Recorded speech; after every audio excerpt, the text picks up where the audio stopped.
Student welcome back to my channel Samrat Academy. Student अगर आप हिंदी का पेपर देने गए और हिंदी के पेपर में अगर आप लोगों को कुछ भी नहीं आ रहा तो हिंदी के पेपर को कैसे पास करोगे। मेरे प्यारों चो बिल्कुल सही वीडियो पे आया मेरे प्यारों चो, और आज तक का सबसे बेस्ट वीडियो मैं लेकर आ गया हूं आप लोगों के लिए। पूरे यूट्यूब चैनल पे कहीं पे भी ढूंढ लोगे फिर भी ऐसा वीडियो आप लोगों को देखने को नहीं मिलेगा। मिलेगा तो सिर्फ मेरे ही चैनल पे।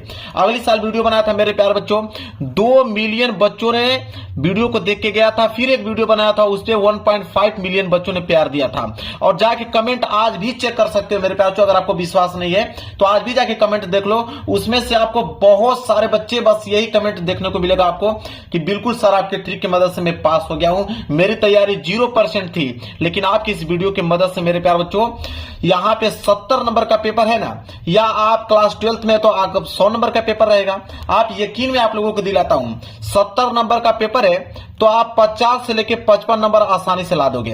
अगर आपका 100 नंबर का पेपर है तो आप मेरे प्यार जो 70 से लेके 75 नंबर आप आसानी से ला दोगे। ये मैं बस ऐसे नहीं बोल रहा हूं, जो बच्चे मेरे पे रेगुलर पढ़ते हैं उनको मालूम होगा कि ट्रिक मैं लाता हूं तो एक ऐसा जेन्युइन ट्रिक लाता हूं कि वो ट्रिक 100% काम करेगी। मेरे पास 2026 बोर्ड का एक पेपर है हिंदी का मेरे प्यार बच्चों, और इसको मैं खुद बोर्ड एग्जाम की कॉपी पे सॉल्व करके दिखाने वाला हूं, बिना कुछ पढ़े बिना कुछ याद किए, केवल ट्रिक से मेरे प्यार बच्चों। और ये ट्रिक उन्हीं बच्चों के लिए मैं बता रहा हूं जिनकी तैयारी 0% है, किसी कारणवश वो अपनी तैयारी नहीं कर पाए हैं, वो उनके लिए मैं ये वीडियो बनाया हूं। जितने बच्चे तैयारी किए हुए हैं, रेगुलर तैयारी करते आ रहे हैं, वो बिल्कुल अपना सही से लिखेंगे। लेकिन यह वीडियो उनके लिए है जो बिल्कुल तैयारी नहीं कर पाए हैं। वो चाहते हैं कि मैं 70 में कम से कम 50 या 55 नंबर ला दूं, 100 में कम से कम 70 या 75 नंबर ला दूं, मैं कम से कम पास हो जाऊं। उनके लिए वीडियो बनाया हूं मेरे प्यार बच्चों। चलिए मैं इसको पूरा का पूरा सॉल्व करके दिखाता हूं। देखिए, पेपर स्टार्ट करने से पहले मेरे प्यार बच्चों मैं आपको बता देना चाहूंगा कि हिंदी का जो मेरे प्यार बच्चों आता है यहाँ पे पेपर, ठीक है, हिंदी 2 कैटेगरी के पेपर बन के आते हैं मेरे प्यार बच्चों। 2 कैटेगरी के क्वेश्चन बन के आते हैं। एक आता है आपका सब्जेक्टिव प्रश्न, एक आता है ऑब्जेक्टिव प्रश्न। तो अगर हम बात करें, एक आता है सब्जेक्टिव प्रश्न, एक आता है आपका ऑब्जेक्टिव प्रश्न। तो सबसे पहले हम ऑब्जेक्टिव प्रश्न का ट्रिक बता देता हूं, इसके बाद हम सब्जेक्टिव प्रश्नों को लिख कर दिखाने वाले हैं। देखिए, मैं बताने वाला हूं आप लोगों को ऑब्जेक्टिव प्रश्न का ट्रिक, जिसे हम लोग बोलते हैं MCQ का ट्रिक मैं बताने वाला हूं। और ये जो ट्रिक बताने वाला हूं 100% मेरे प्यार जो ट्राई करके देख लीजिएगा, 100% जेन्युइन ट्रिक आप लोगों को बताने वाला हूं, ठीक है। देखिए, पहला ट्रिक हमारा ये कहता है कि बहुविकल्पीय में MCQ में 4 विकल्प होते हैं। एक आता है आपका ऑप्शन ए, एक आता है ऑप्शन बी, एक आता है ऑप्शन सी और एक आता है ऑप्शन डी। इन्हीं चारों में से कोई ना कोई एक ऑप्शन सही होता है, ठीक है। अब मैं आपको जो ट्रिक बताने वाला हूं, देखिए ट्रिक नंबर फर्स्ट ये कहता है मेरे प्यार बच्चों कि अगर इन चारों ऑप्शनों में से कोई ऑप्शन अगर आपको ये दिखे कि इनमें से सभी, क्या दिखे, इनमें से सभी, ध्यान दीजिएगा मेरे प्यार बच्चों, अगर 4 ऑप्शनों में से कोई ऑप्शन अगर आपको यह दिख गया कि इनमें से सभी, आप मेरे प्यार बच्चों आंख बंद करके भरोसा जताइए वही वाला ऑप्शन सही होगा, इनमें से सभी, ठीक है। यह आपका trick number first. Trick number second यह कहता है कि अगर चारों ऑप्शनों में से अगर कोई भी एक ऑप्शन आ जाए कि इनमें से कोई नहीं, ठीक है, इनमें से कोई नहीं, जो ट्रिक बता रहा हूं मेरे प्यार जो बिल्कुल जेन्युइन ट्रिक बता रहा हूं, ठीक है, 5 साल से पढ़ा रहा हूं, काफी अनुभव है मेरे पास। इनमें से कोई नहीं, अगर 4 ऑप्शन में से कोई ट्रिक आ जाए कि इनमें से कोई नहीं, तो आप इस वाले ऑप्शन पे आप लोगों को क्लिक करके आना है, इनमें से कोई नहीं। इसके बाद तीसरा ट्रिक समझिए। तीसरा ट्रिक मेरे प्यार यह है कि अगर चारों ऑप्शनों में से कोई ऑप्शन अगर यह दिखे कि ऑप्शन ए और बी दोनों सही हैं, ए और बी दोनों सही हैं, अगर इस तरह का कोई भी ऑप्शन दिखे, ठीक है, दोनों सही, तो आप मेरे प्यार बच्चों उसी वाले ऑप्शन पे क्लिक करके आप लोगों को आना है। क्लियर है। अब चौथा ट्रिक समझिए। चौथा ट्रिक यह है कि अगर चारों के चारों ऑप्शन अलग हों, ठीक है, अगर अलग टाइप के क्वेश्चन आए मेरे प्यार बच्चों, देखिए अगर अलग टाइप के अगर ऑप्शन आ जाए, चारों के चारों ऑप्शन अलग है, option A, option B, option C और ऑप्शन डी, ठीक है, इन तीनों में से कोई ना आए, ठीक है, चारों के चारों ऑप्शन अलग हो, तब क्या करोगे, आप वहां पे लगाओगे रामबाण, क्या लगाओगे मेरे प्यार बच्चों, रामबाण ट्रिक लगाओगे, जो कि आपको मेरे प्यार बच्चों 90% स्कोर करके देगा ऑब्जेक्टिव प्रश्न में। कौन सा है देखिए, या तो ऑप्शन ए पे क्लिक कीजिए या तो ऑप्शन सी पे क्लिक कीजिए। मेरे प्यार बच्चों ऑप्शन ए और ऑप्शन सी, मेरे प्यार बच्चों यकीन मानिए कि अगर आपके पेपर में 20 ऑब्जेक्टिव प्रश्न है तो आपको दावे के साथ कह सकता हूं, आप जाके चेक कर लेना, मैं पूरा का पूरा प्रीवियस पेपर ढूंढ के लेकर आया हूं इस ट्रिक को, कि 20 क्वेश्चन में से आपके 12 से लेकर 13 ऐसे प्रश्न होंगे जिनका ऑप्शन ए और ऑप्शन सी सही होगा। तो 12 से 13 नंबर प्रश्न आपके यहां से उठ जाएंगे मेरे प्यार बच्चों। 20 बहुविकल्पीय में से 12 से 13 नंबर आसानी से आप ला पाओगे। यह है आपका ऑब्जेक्टिव प्रश्न का ट्रिक मेरे प्यार बच्चों। यही ट्रिक की मदद से मेरे प्यार बच्चों हर साल बच्चे पास होते हैं ऑब्जेक्टिव प्रश्न में। अब मैं आप लोगों को बताने वाला हूं सब्जेक्टिव प्रश्न। देखिए सब्जेक्टिव प्रश्न यहां से स्टार्ट है। सबसे पहले आएगा खंड ब, और खंड ब में वर्णनात्मक प्रश्न। कुछ भी याद करने के नहीं बोलूंगा, पूरा का पूरा पेपर सॉल्व करके अभी दिखाने वाला हूं आप लोगों के सामने। देखिए मेरे प्यार बच्चों क्या काम करना है आप लोगों को, यहां पे आया है खंड ब वर्णनात्मक प्रश्न। तो इसको देखिए बोर्ड एग्जाम की कॉपी भी करोगे क्या, सबसे पहला मेन चीज है आपका हेडिंग। हेडिंग बिल्कुल सही होना चाहिए मेरे प्यार बच्चों। जैसे खंड ब है तो आप यहां पे डालोगे खंड ब, ठीक है। खंड ब था तो आप डालोगे खंड ब, और यह बिल्कुल मेरे प्यार बच्चों साफ सुथरा आप लोगों को लिखना है। देखिए नंबर कैसे आप लोगों को मिलेगा, एग्जामिनर को कुछ मालूम नहीं चल पाएगा मेरे प्यार बच्चों, वो पूरा का पूरा आपको नंबर देता चला जाएगा। आपने खंड ब डाल दिया। इसके बाद वर्णनात्मक प्रश्न है तो एक लाइन का गैप छोड़कर आप यहां पे डालेंगे वर्णनात्मक प्रश्न, ठीक है। क्या डालेंगे, वर्णनात्मक प्रश्न मेरे प्यार बच्चों यहां पे आप डालेंगे। ये आपकी हेडिंग होगी वर्णनात्मक प्रश्न, ठीक है। इसके बाद ब्रैकेट में इसको आप पैक कर दीजिए, और इसके बाद स्केल की सहायता से इसके नीचे आप कर दीजिए मेरे प्यार बच्चों अंडरलाइनिंग। जो चीज मैं बता रहा हूं वही काम आप लोगों को करना है। देखिए खंड ब वर्णनात्मक प्रश्न, खंड ब वर्णनात्मक प्रश्न मैंने डाल दिया। अब यहां पे प्रश्न संख्या 21 कर रहे हो। देखिए ध्यान समझिए, प्रश्न संख्या 21 है कि निम्नलिखित में से किसी एक गद्यांश पर आधारित सभी प्रश्नों को उत्तर दीजिए। अब देखिए गद्यांश का मैं ट्रिक बता रहा हूं कि किसी भी गद्यांश को आप कैसे सॉल्व करोगे। प्रश्न उत्तर संख्या 21 है तो आप यहां पे डालोगे कि प्रश्न उत्तर संख्या 21, प्रश्न उत्तर संख्या 21, ठीक है। प्रश्न उत्तर संख्या 21, ठीक है। ये हेडिंग हो गया। स्केल की सहायता से इसके नीचे मेरे प्यारे बच्चों आप कर दीजिएगा अंडरलाइनिंग, ठीक है। स्केल की सहायता से आपने अंडरलाइनिंग कर दिया। इसके बाद देखिए, अब देखिए 21 का क दिया है कि 21 का क करने वाले हो कि अथवा करके दिया है पीछे ख, दोनों में से कोई एक ही करना है, ठीक है। या तो क वाला कीजिए या तो ख वाला कीजिए। अगर मेरे प्यारे बच्चों अगर आप क करने वाले हो तो आपको लिखना पड़ेगा यहां पे कि आप क वाला करने वाले हो। तो 21 का क एक तो यहां पे लिख दीजिएगा कि प्रश्न उत्तर संख्या 21 का क आप कर रहे हो। इसके बाद यहां पे लिखिएगा मेरे प्यारे बच्चों संकेत। क्या लिखिएगा, संकेत लिखिएगा मेरे प्यारे बच्चों। देखिए आप यही ट्रिक इस्तेमाल कीजिए, पूरा का पूरा नंबर मिलेगा। संकेत क्या होता है उसको समझिए। संकेत का मतलब होता है कि शुरू की कुछ लाइन लिख लो, जैसे बहुत से लोग, बहुत से लोग, फिर डॉट डॉट करते जाओ, लास्ट की लाइन अच्छी बात नहीं, ठीक है। तो यहां पे लिखोगे बहुत से लोग, लिखोगे कि बहुत से लोग, इसके बाद आप डॉट डॉट करते जाओगे, अच्छी बात नहीं। क्या था, अच्छी बात नहीं, अच्छी बात नहीं। ये हो गया संकेत का काम कर रहा है। कुछ भी याद करने के लिए बोला वो नहीं, पूरा का पूरा पेपर से ही हम लोग लिख रहे हैं। अच्छी बात नहीं, ये संकेत हमने लिख दिया। संकेत लिखने के बाद मेरे प्यार बच्चों अब समझिए, इसमें आपको दिया है 3 प्रश्न, पहला, दूसरा, तीसरा। पहला प्रश्न बोला है कि उपयुक्त गद्यांश का संदर्भ लिखिए। संदर्भ देखिए कैसे लिखा जाता है, कैसे मेरे प्यारों को आप संदर्भ लिख के पूरा का पूरा नंबर ले लोगे। देखिए पहला प्रश्न कर रहे हो तो आप लिखोगे पहला, संदर्भ कर रहे हो तो यहां पे हेडिंग डालोगे संदर्भ, ठीक है, संदर्भ। ये हो गया आपकी हेडिंग। इसके नीचे स्केल की सहायता से आप अंडरलाइनिंग कर दीजिएगा। मैं हाथ से ही कर दे रहा हूं क्योंकि समय आप लोगों का बच जाएगा। देखिए स्केल है ना, यहां पे इस तरह रख कर अंडरलाइनिंग कर दीजिएगा। ये संदर्भ। संदर्भ लिखने का तरीका क्या होता है वो देखिए। संदर्भ में लिखोगे मेरे प्यारे बच्चों यहां पे कि ये गद्यांश है तो आप लिखोगे प्रस्तुत गद्यांश। बिल्कुल सिंपल मेरे प्यारे बच्चों, नंबर आपको पूरा का पूरा मिलेगा। लिखोगे प्रस्तुत गद्यांश, प्रस्तुत गद्यांश हमारी पाठ्य पुस्तक, हमारी पाठ्य पुस्तक प्रस्तुत गद्यांश हमारी पाठ्य पुस्तक, अब हिंदी लिख रहे हो ना तो हिंदी को ब्लैक पेन से सिंगल इन्वर्टेड कामा के अंदर ब्लैक पेन से लिखो कि प्रस्तुत गद्यांश हमारी पाठ्य पुस्तक हिंदी के, अब यह गद्यांश है तो गद खंड लिखोगे, हिंदी के गद खंड में संकलित, हिंदी के गद खंड में संकलित, हिंदी के गद खंड में संकलित अब चैप्टर का नाम लिखना है, किस चैप्टर से लिया गया है। ठीक है, तो यह चैप्टर मेरे प्यारे बच्चों देखिए, अब यही दिमाग आपको लगाना है। अब आपको तो मालूम है ना कि किस चैप्टर से लिया गया है। ठीक है, तो जैसे मान लीजिए कि आप पढ़ते हैं, बहुत से लोग ऐसे होते हैं जिनके घड़ी भर के साथ से भी बुद्धि भ्रष्ट हो जाती है। अब मेरे प्यारे बच्चों जैसे मैंने इसको पढ़ा तो हमको तो मालूम चल गया कि यह तो मित्रता चैप्टर से लिया गया है। किस चैप्टर से लिया गया है? मित्रता चैप्टर से लिया गया है। अब आप कहोगे कि सर अगर हमको ना मालूम चले कि मित्रता चैप्टर से लिया गया तो हम क्या करें? तो जब आपको ना मालूम चले कि आप मित्रता चैप्टर से लिया गया है तो आपकी किताब में जिस भी चैप्टर का नाम मालूम है गद्यांश का, वो उस चैप्टर का नाम आप आराम से लिख दीजिए। जैसे हमको मालूम है मित्रता चैप्टर से, तो हम लिखेंगे कि गद खंड में संकलित मित्रता चैप्टर से लिया गया है, मित्रता नामक पाठ से लिया गया है। अगर आपको ना मालूम चले तो आप यहाँ पे अजंता चैप्टर लिख दीजिए, आप यहाँ पे भारतीय संस्कृति चैप्टर लिख लीजिए, आप यहाँ पे लिख दीजिए ईर्ष्या तू न गई मेरे मन से। जो भी चैप्टर का नाम है आप आराम से लिख दीजिए। यही ट्रिक है मेरे प्यारे बच्चों। देखिए नंबर कैसे मिलता है।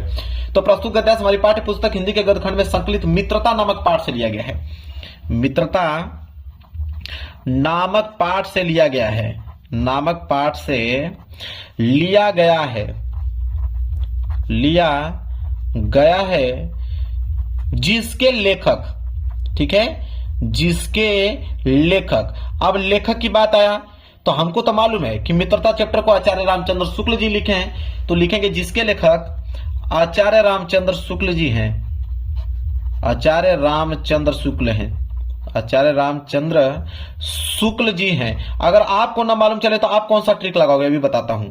आचार्य रामचंद्र शुक्ल जी हैं, मैंने यहाँ पे ट्रिक लगा दिया कि आचार्य रामचंद्र शुक्ल जी हैं। अगर आपको ना मालूम चले तो यहाँ पे डॉक्टर राजेंद्र प्रसाद लिख लीजिए, आप यहाँ पे जयशंकर प्रसाद लिख लीजिए, यहाँ पे आप बिहारी लाल जी लिख लीजिए, जिसका भी नाम है आप लिख सकते हैं, कोई दिक्कत नहीं है। यह संदर्भ आपका कंप्लीट हो गया। ठीक है, यह संदर्भ मेरे प्यारे बच्चों कंप्लीट हो गया आप लोगों का। इसके बाद अगर हम बात करें अगले प्रश्न, देखो दूसरा प्रश्न है कि गद्यांश के रेखांकित अंश की व्याख्या कीजिए। कोई दिक्कत नहीं है, एक लाइन का गैप छोड़िए, यहां पे दूसरा हेडिंग डालिए रेखांकित अंश की व्याख्या। तो वहां पे हेडिंग डालेंगे आप रेखांकित अंश की व्याख्या। चलिए डालते हैं रेखांकित अंश की व्याख्या। ब्लैक पेन से आप लोगों को हेडिंग डाल लेना है रेखांकित अंश की व्याख्या। ये आपकी हेडिंग हो गया। स्केल की सहायता से आप इसके नीचे बस मेरे प्यारे बच्चों आपको अंडरलाइनिंग कर देना है। अब देखिए जहां तक अंडरलाइन किया होगा ना उसी का आपको व्याख्या बताना है। जैसे देखिए मैं बताता हूं, यहां से लेकर यहां तक व्याख्या करना है। तो व्याख्या कैसे करोगे? अगर आपको नहीं आ रहा तो आप लिखोगे कि लेखक कहते हैं कि, पहली लाइन क्या रहेगी आपकी, लेखक कहते हैं कि, या तो आप लिखिएगा आचार्य रामचंद्र शुक्ल जी कहते हैं कि, लेखक कहते हैं कि, क्या कहते हैं, देखिए लिखेंगे कि बहुत से लोग ऐसे होते हैं जिनके घड़ी भर के साथ से भी बुद्धि भ्रष्ट हो जाती है। अब इसी को व्याख्या करना है तो आप नहीं लिख दोगे कि बहुत से ऐसे व्यक्ति होते हैं कि जिनके साथ अगर हम थोड़ा सा भी वक्त बिताएं तो उनकी बातें इतनी गंदगी होती है, इतना गंदा भरा बात होता है उनका कि ऐसी ऐसी बीच में वो बातें कहते हैं जो कानों में न पड़नी चाहिए, चित्त पर ऐसे प्रभाव पड़ते हैं जिनकी उसकी पवित्रता का नाश होता है। मतलब आप बनाकर आप इसी चीज को आप एक्सप्लेन करके लिखोगे कि लेखक ये कहते हैं कि कुछ ऐसे व्यक्ति होते हैं कि जिनके साथ अगर आप 10 मिनट का भी समय गवा देते हैं तो उनकी बातें ऐसी होती हैं कि जिनकी आप बुद्धि भ्रष्ट हो जाएगी आपकी। ठीक है, आप गलत मार्ग पे चलने लगेंगे, इतनी फुहड़ व भद्दी बातें वह करते हैं। ठीक है, वही चीज अपने आप में, मतलब उस चीजों को आप कैसे एक्सप्लेन करना चाहते हो, एग्जामिनर को कैसे समझाना चाहते हो उस चीज को, यही आपको मेरे प्यार जो अपनी भाषा में आप लोगों को लिखना है। और ज्यादा दिमाग लगाने की कोई जरूरत नहीं है। एग्जामिनर, हर एक एग्जामिनर यही चाहता है कि आप किताब से ना लिखें कि जो किताब में दिया है हूबहू लिखें। एग्जामिनर ये चाहता है कि आप अपनी भाषा में आप हमको कैसे समझाना चाहते हैं, एग्जामिनर वो चाहता है। बस आप यहां पे लिखेंगे, यहां से 2 नंबर मिल जाएगा, यहां से आपको 2 नंबर मिल जाएगा। एक प्रश्न और बचा है, तो अगर ये पेज भर जाए तो आप यहां पे पीटीओ लिख दीजिए। पीटीओ मतलब पेज टर्नओवर। आप पीटीओ लिखकर पेज को मेरे प्यार बच्चों आप पलट दीजिए, कोई दिक्कत नहीं है। इतना आसान तरीका बता दूंगा, पूरे के पूरे प्रश्न को सॉल्व करके दिखा दूंगा। देखिए तीसरा प्रश्न करने वाले को कोई दिक्कत नहीं है, आप यहां पे डालोगे तीसरा हेडिंग, डालोगे तीसरा प्रश्न।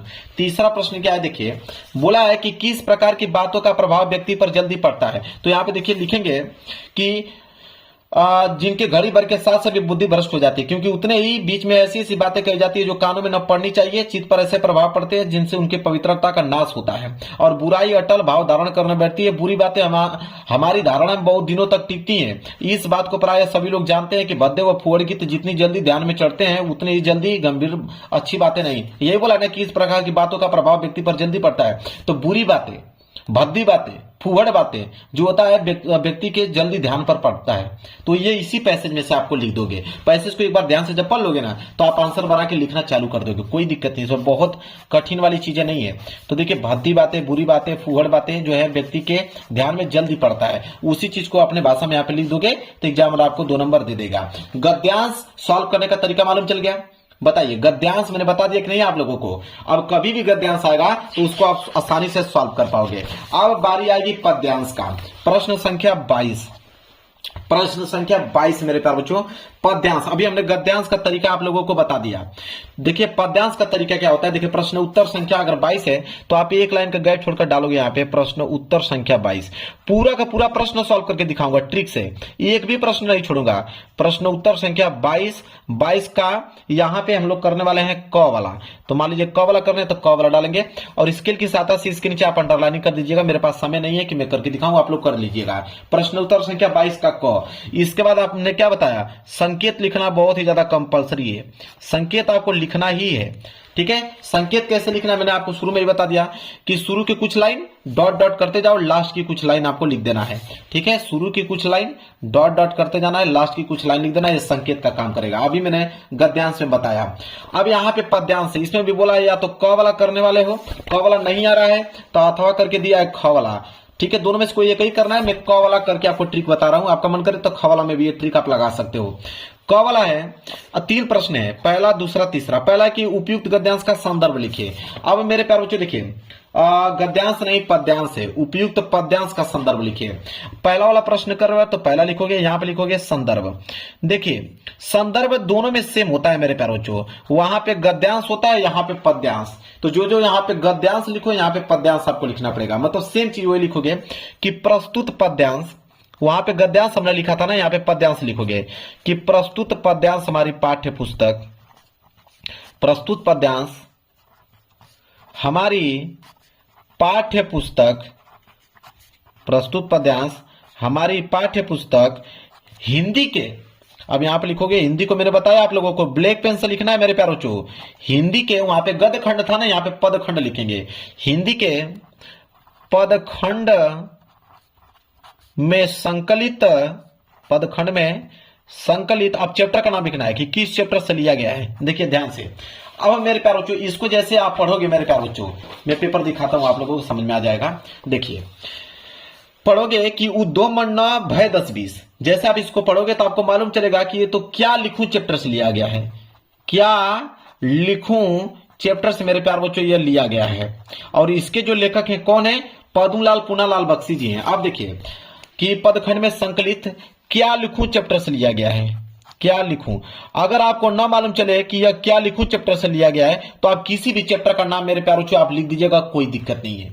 ठीक है, क्या लिखूं नामक पाठ से लिया गया है। अगर आपको ना मालूम चले तो किसी भी चैप्टर का नाम लिख दीजिए, नामक पाठ से लिया गया है, नामक पाठ से लिया गया है, जिसके रचयिता, देखिए पद्यांश के रचयिता होते हैं, गद्यांश के लेखक होते हैं। तो जिसके लिया गया है, खड़ी पाई, जिसके रचयिता लिखोगे कि जिसके रचयिता कौन है, तो यहां पे पद्मलाल पूनालाल बख्शी जी हैं। अगर आपको ना मालूम चले तो आप किसी भी यहां पे नाम लिख दीजिएगा किसी भी कवि का। तो पद्मलाल पूनालाल बख्शी जी हैं, ऐसे आपको लिख देना है। लो भाई, यहां पे संदर्भ आपका कंप्लीट हो गया। पद्यांश का संदर्भ ऐसे लिखा जाता है। इसके बाद इसके नीचे दूसरा प्रश्न है, तो आप लिखोगे दूसरा प्रश्न पढ़ लेना। बोला है कि गोपियां उद्धव द्वारा बताए गए ब्रह्मा ईश्वर की आराधना में स्वयं को असमर्थ क्यों बताती हैं। तो जब इसको पढ़ोगे मेरे प्यारे तो आपको समझ में आ जाएगा। अपने से बनाकर आपको लिखना है। रेखांकित अंश की व्याख्या कीजिए कि तुम तो सखा श्याम सुंदर के सकल जोग के ईश, सुर हमारे नंदन बिनु और नहीं जगदीश। इसको मेरे प्यारे अपने भाषा में आपको एक्सप्लेन करके कुछ ना कुछ जोड़कर उनके बारे में आपको बताना है। नंबर आपको 100% पूरे मिलेंगे, बस आप लिखिए तो सही। ठीक है, तो जब इसको दूसरे वाला आंसर को यहाँ पे कंप्लीट कर देंगे, पेज भर जाए कोई दिक्कत नहीं है। तीसरे वाले आंसर को यहाँ पे लिख दीजिएगा, नंबर मिल जाएगा। तो गद्यांश और पद्यांश दोनों का ट्रिक मैंने बता दिया कि नहीं? चलिए, कोई दिक्कत नहीं होना चाहिए। अब मेरे प्यारों जो यहाँ पे आइए प्रश्न संख्या 23। प्रश्न संख्या 23 है कि संस्कृत का गद्यांश आ गया। ठीक है, तो संस्कृत का गद्यांश और संस्कृत का पद्यांश भी आएगा। प्रश्न संख्या 24। तो प्रश्न संख्या 23 है संस्कृत का गद्यांश, जो कि 5 नंबर के लिए पूछता है। दो ही चीज इसमें कॉमन होता है मेरे प्यारों। ठीक है, एक आता है आपका संदर्भ लिखने के लिए, एक आता है इसका हिंदी अनुवाद लिखने के लिए। तो मेरे प्यारों वही काम करना है आपको, संदर्भ और हिंदी अनुवाद। तो मैं आपको बता देता हूं, सबसे पहले आप डालोगे प्रश्न उत्तर संख्या 23 का क। ठीक है, मैं यहीं पे बता देता हूं, आप समझ लीजिएगा, आप लिख लोगे। मैं ट्रिक बता देता हूं। जैसे आप क्या लिखोगे कि प्रश्न उत्तर संख्या 23 है, 23 का क करने वाले हो तो 23 का क, यही मैंने बताया। इसके बाद मैंने बताया कि संकेत लिखना बहुत काफी कंपलसरी है। आप संकेत कैसे लिखा जाता है? शुरू के कुछ लाइन डॉट डॉट करते हुए लास्ट की कुछ लाइन संकेत का काम करेगा। इसमें तो दो ही चीज लिखना है, एक आपका संदर्भ, एक हिंदी अनुवाद। संकेत लिखने के बाद उसके नीचे हेडिंग डालोगे आप संदर्भ। संदर्भ इसका बहुत आसान होता है मेरे प्यारों, इसका संदर्भ बिल्कुल आसान होता है। ठीक है, इसका संदर्भ मेरे प्यारों बिल्कुल आसान होता है। कैसे लिखना है मैं आपको बताता हूं, देखिए। चलिए मैं इस पे लिख के दिखा देता हूं। अगर इसका संस्कृत के गद्यांश का अगर आपको संदर्भ लिखना है तो संस्कृत के गद्यांश का संदर्भ कैसे लिखा जाता है समझिए, बहुत आसान होता है। इसमें आप लिखोगे कि प्रस्तुत गद्यांश, लिखोगे कि प्रस्तुत गद्यांश हमारी पाठ्य पुस्तक, बिल्कुल आसान होता है मेरे प्यारों, हमारी पाठ्य पुस्तक हिंदी के, अब हिंदी को मैंने बताया कि ब्लैक पेन से आपको लिखना है, बार बार नहीं बताऊंगा, हिंदी को ब्लैक पेन से लिखना है। ठीक है, तो प्रस्तुत गद्यांश हमारी पाठ्य पुस्तक हिंदी के अब संस्कृत खंड, क्योंकि यह संस्कृत खंड है तो लिखोगे संस्कृत खंड में संकलित, संस्कृत खंड में संकलित। अब चैप्टर का नाम लिख देना है। जैसे मुझे मालूम है कि यह देशभक्त चंद्रशेखर पाठ से लिया गया है, तो हम लिख दूंगा यहां पे कि देशभक्त चंद्रशेखर नामक पाठ से लिया गया है, पाठ से लिया गया है। अगर आपको न मालूम चले तो आप किसी भी चैप्टर का नाम यहां पे लिख दीजिएगा। अब बहुत सारे बच्चों का कमेंट ये भी आएगा कि चलिए सर, अगर हमें चैप्टर का नाम ही नहीं मालूम होगा तब हम क्या लिखेंगे? तो जिन बच्चों को चैप्टर का नाम नहीं मालूम है ना, तो आप इसी में से लिख दीजिएगा कि यहां पे लिखिएगा कि कारागारात चैप्टर से लिया गया है, भारतम चैप्टर से लिया गया है, ठीक है, या अगाछती चैप्टर से लिया गया है, या वेस्टयंती चैप्टर से लिया गया है। यहां पे बोला भी है, देखिए चंद्रशेखर चैप्टर से लिया गया, देखिए लिखा है ना, यदा चंद्रशेखर चैप्टर से लिया गया है। तो जिनको चैप्टर का नाम भी नहीं मालूम है तो वो यहां से इसी में से किसी न किसी चैप्टर का नाम बना लीजिएगा। और जिनको किसी न किसी चैप्टर का नाम मालूम है तो अपना चैप्टर का नाम लिख दीजिएगा। और जिनको सही मालूम है वो अपना बिल्कुल सही चैप्टर का नाम लिखेंगे, चंद्रशेखर। ठीक है, समझ में आ गया ना आप लोगों को? क्या ट्रिक चाहिए, सब कुछ तो बता दे रहा हूं आप लोगों को, फेल नहीं होगी इस बात का दावा करता हूं। तो संस्कृत का गद्यांश मैंने बता दिया, तो संस्कृत का पद्यांश में भी सेम वही ट्रिक लगेगा। संस्कृत के पद्यांश में भी सेम टू सेम मैं आपको बताऊं कि सेम टू सेम वही ट्रिक मेरे प्यारों को लगने वाला है। बस जब इसका संदर्भ लिखोगे तो वहां पे गद्यांश था तो यहां पे पद्यांश कर देना कि प्रस्तुत पद्यांश, ऐसे लिखेगा। अगर इसका लिखना होगा तो आप कैसे लिखोगे कि प्रस्तुत पद्यांश हमारी पाठ्य पुस्तक हिंदी के संस्कृत खंड में संकलित, ठीक है, और मान लीजिए वीर वीरेन पूजते नामक पाठ से लिया गया है, या किसी भी भारतीय संस्कृति चैप्टर से लिया गया है, या वाराणसी चैप्टर से लिया गया है। समझ रहे हैं? किसी भी चैप्टर का नाम लिख दीजिएगा। तो आपको संस्कृत का पद्यांश में भी सेम टू सेम वही ट्रिक लगेगा जो संस्कृत के गद्यांश में भी मैंने बताया। बस यहाँ पे पद्यांश लिखना है, वहां पे गद्यांश लिखना है। क्लियर है। इसके बाद प्रश्न संख्या 25 कह रहा है कि खंड काव्य के आधार पर निम्नलिखित प्रश्न के उत्तर दीजिए। अब इसका ट्रिक मेरे प्यारों ये जिला वाइज जाता है। पहले बात तो आप पता कर लीजिए कि आपके जिले में कौन सा खंड काव्य पूछा जाता है। जो आपके जिला में खंड काव्य पूछा जाता है वही पेपर में करना होगा। दूसरा करोगे तो 1 नंबर भी नहीं मिलेगा, एग्जामिनर पूरा का पूरा नंबर काट लेगा। या तो इसी वीडियो के नीचे आप कमेंट कर देना, मैं बता दूंगा। अब आया जीवन परिचय। जीवन परिचय कैसे लिखे, बहुत पहाड़ होता है। बहुत सारे बच्चे कंफ्यूज होते हैं कि जीवन परिचय कैसे हम लिखें ताकि पूरा का पूरा नंबर मिल पाए। देखिए मेरे प्यार, जीवन परिचय का मैं कैसा ट्रिक आपको बता दूंगा कि एग्जाम में पूरा का पूरा नंबर आपको देगा, 1 नंबर नहीं काट सकता है। देखिए सबसे पहले हम डालेंगे हेडिंग, प्रश्न उत्तर संख्या 26 का क है। तो देखिए यहां पे हम डालेंगे सबसे पहले प्रश्न उत्तर संख्या 26 का क। देखिए जीवन परिचय लिखने का ट्रिक मैं बता देता हूं, पूरा का पूरा नंबर आपको मिल जाएगा। प्रश्न उत्तर संख्या 26 का क है तो आप लिखोगे 26 का क। इसके बाद स्केल की सहायता से इसके नीचे अंडरलाइनिंग कर दीजिएगा आप लोग। अब 26 के क में मान लीजिए जयशंकर प्रसाद का पहला वाला कर रहे हैं तो आप हेडिंग डालेंगे यहाँ पे कि जयशंकर प्रसाद। क्या डालेंगे, जयशंकर प्रसाद, यहाँ पे हेडिंग डालेंगे। इसके बाद देखिए आप यहाँ पे लिखिएगा संक्षिप्त परिचय। सबसे पहला जीवन परिचय लिखने से पहले आप लिखिए संक्षिप्त परिचय, और इसी को देखकर एग्जामिनर पूरा नंबर देता है मेरे प्यारों को। संक्षिप्त परिचय अगर आपने सही लिखा है नंबर आपको पूरा का पूरा मिल जाएगा। संक्षिप्त परिचय में क्या होता है कि सबसे पहले नाम लिखा जाता है, नाम। तो नाम में आप लिख दोगे यहीं से कि जयशंकर प्रसाद। नाम में क्या लिख दोगे, जयशंकर प्रसाद लिख दोगे, जयशंकर प्रसाद। इसके बाद दूसरा कॉलम में लिखा जाता है जन्म, कि उनका जन्म कब हुआ था। तो जन्म की अगर हम बात करें तो उनका हुआ था 1889 ईस्वी में। 1889 ईस्वी में जन्म हुआ था। जिन बच्चों को नहीं मालूम है वो कुछ भी लिख सकते हैं, 1840 लिख दीजिए, 1850 लिख दीजिए, कुछ भी लिख दीजिए। जन्म के बाद यहाँ पे नीचे स्थान लिखा जाता है कि उनका आखिरकार किस स्थान पर उनका जन्म हुआ था। तो हम अगर बात करें काशी में हुआ था, जो कि वाराणसी में पड़ता है। आप लिखिएगा काशी, कोष्टक में लिख दीजिए कि वाराणसी में उनका जन्म हुआ था, यहाँ पे वाराणसी में।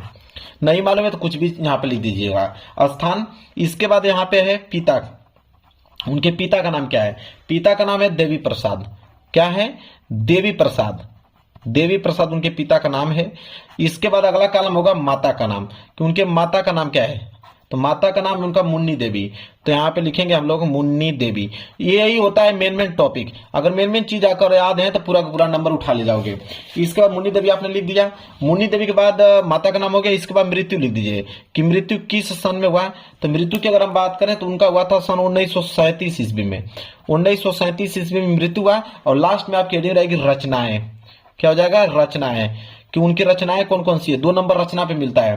तो रचनाएं में जैसे ये हो जाएगा कामायनी, कामायनी हो गया, लहर हो गया, झरना हो गया, लहर हो गया। इसके बाद आपका झरना हो गया। ये उनकी महत्वपूर्ण रचना है। लिखने के बाद स्केल की सहायता से यहां से कोष्टक बना लीजिएगा। स्केल की सहायता से कोष्टक में इसको पैक कर दीजिएगा। इसके बाद आप नीचे जीवन परिचय नहीं डालने के बाद लिखिएगा कि जयशंकर प्रसाद का जन्म सन 1889 ईस्वी में काशी में वाराणसी में हुआ था। उनके पिता का नाम देवी प्रसाद तथा माता का नाम मुन्नी देवी था। उन्होंने बचपन में ही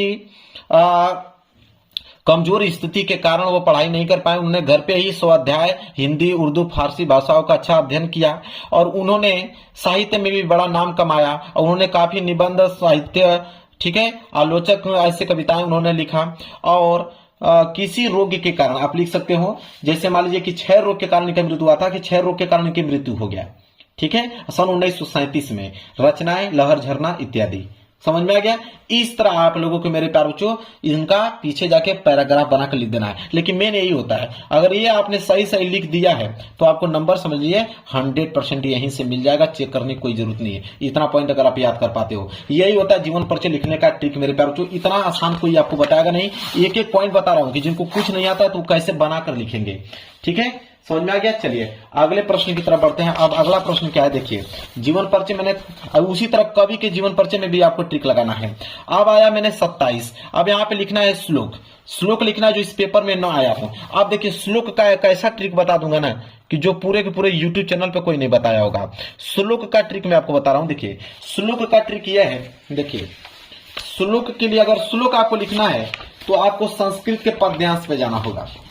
संस्कृत के देखिए, ये आपका संस्कृत का पद्यांश है।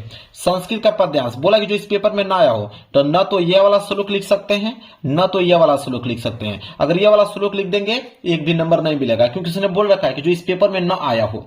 ठीक है, अब देखिए श्लोक यहीं से बनाएंगे। देखिए 2 लाइन का श्लोक लिखना है, तो हम क्या करेंगे कि ये जो आप देख रहे हो एक लाइन यहां से उठा लेंगे और जस्ट उसी के नीचे यहां से लेके यहां तक लाइन छाप देंगे। तो जब एक लाइन यहां लिखोगे और जस्ट उसके नीचे यहां पे लिख दोगे, अब एग्जामिनर जब कॉपी चेक करेगा तो उसको मालूम चलेगा कि हाँ आपने कोई ना कोई एक श्लोक लिखा है, वो नंबर आपको दे देगा। तो जब भी श्लोक लिखना हो तो संस्कृत के गद्यांश में चले जाइए, वहीं से बीच में से 2 लाइन उठाकर लिख दीजिए, आपका श्लोक कंप्लीट हो जाएगा। श्लोक क्लियर हो गया मेरे प्यारे बच्चों, कोई दिक्कत नहीं। श्लोक भी मैंने ट्रिक यहां पे बता दिया। अब आएगा मेरे प्यारे बच्चों प्रश्न संख्या 28। प्रश्न संख्या 28 है कि आपके विद्यालय में खेल की सुविधाएं बहुत कम है, आपने विद्यालय के प्रधानाचार्य को पत्र लिखिए जिसमें खेल सुविधाएं उपलब्ध कराने का अनुरोध किया गया हो। देखिए पत्र लेखन का मैं ट्रिक बताता हूं, बिल्कुल बहुत आसान है पत्र लेखन लिखना मेरे प्यारे बच्चों। पत्र लेखन बिल्कुल आसान है, 4 नंबर मिल जाएगा। पत्र लेखन में अगर विद्यालय को आप लिख रहे हो पत्र कि खेलकूद की सामग्री आपके पास नहीं है, तो आप उनके मंगाने के लिए आप लिख रहे हो मेरे प्यारे बच्चों यहाँ पे पत्र लेखन। तो सबसे पहले लिखोगे कैसे, देखिए सबसे पहले मेरे प्यारे बच्चों लिखोगे आप सेवा में। क्या लिखोगे मेरे प्यारे बच्चों, सेवा में। क्या लिखोगे, सेवा में कामा लगाओगे। प्रधानाचार्य को लिख रहे हो तो लिखोगे प्रधानाचार्य, सेवा में प्रधानाचार्य महोदय। बहुत सिंपल है, प्रधानाचार्य महोदय, फिर कामा लगाओगे। अब अपने विद्यालय का नाम लिखिएगा। अब यहां पे क्या लिखेंगे आप, स्कूल नेम, स्कूल नेम अपनी स्कूल का नाम, और यहां पे लिखिएगा नीचे स्कूल एड्रेस कि आपकी स्कूल का जो एड्रेस है वो एड्रेस क्या है। तो स्कूल नेम स्कूल एड्रेस इतना लिख दीजिएगा। लिखने के बाद आप हेडिंग डालेंगे विषय। क्या डालेंगे, विषय। किस विषय के बारे में आप पत्र लेखन लिख रहे हो, तो आप लिखोगे विद्यालय में खेलकूद की सामग्री के लिए। लिखेंगे विद्यालय में खेलकूद की सामग्री की ओर, खेलकूद की सामग्री की ओर ध्यान दिलाने हेतु ये हम क्या लिख रहे हैं, विषय। अब मेरे प्यारों इतना हो गया। फिर आप लिखोगे यहां पे महोदय, लिखोगे महोदय, बहुत सिंपल है मेरे प्यारों, महोदय। इसके बाद कामा लगाओगे, फिर नीचे लिखोगे सविनय निवेदन है कि, लिखोगे सविनय निवेदन है कि, सविनय निवेदन है कि। अब यहां पे पूरा का पूरा कहानी लिख दीजिए। सविनय निवेदन है कि मैं आपके विद्यालय के कक्षा 10वीं का छात्र हूं और मैं आपका ध्यान अपने विद्यालय में खेलकूद की सामग्री की ओर दिलाना चाहता हूं। ठीक है, क्योंकि मेरे स्कूल में खेल संबंधित कोई भी सामान नहीं है, इसलिए हमारे जो छात्र हैं, ठीक है, वो अच्छे से खेल नहीं खेल पाते हैं, और जब भी खेल प्रतियोगिता होता है तो उसमें वह क्या होते हैं, विफल हो जाते हैं। ठीक है, आपसे अनुरोध करता हूं कि खेल की सारी सामग्रियां उपलब्ध कराएं ताकि हमारे स्कूल टॉपर हो पाए और हर एक खेल प्रतियोगिता में प्रथम स्थान प्राप्त कर पाए, ताकि आपके भी स्कूल का नाम रोशन हो पाए। यहां पर लिख दीजिएगा स, धन्यवाद, आपका आज्ञाकारी शिष्य क ख ग। बस काम खत्म। ये हो गया मेरे प्यारे बच्चों आपका पत्र लेखन लिखने का तरीका। मेरे प्यारे बच्चों कोई दिक्कत नहीं होना चाहिए।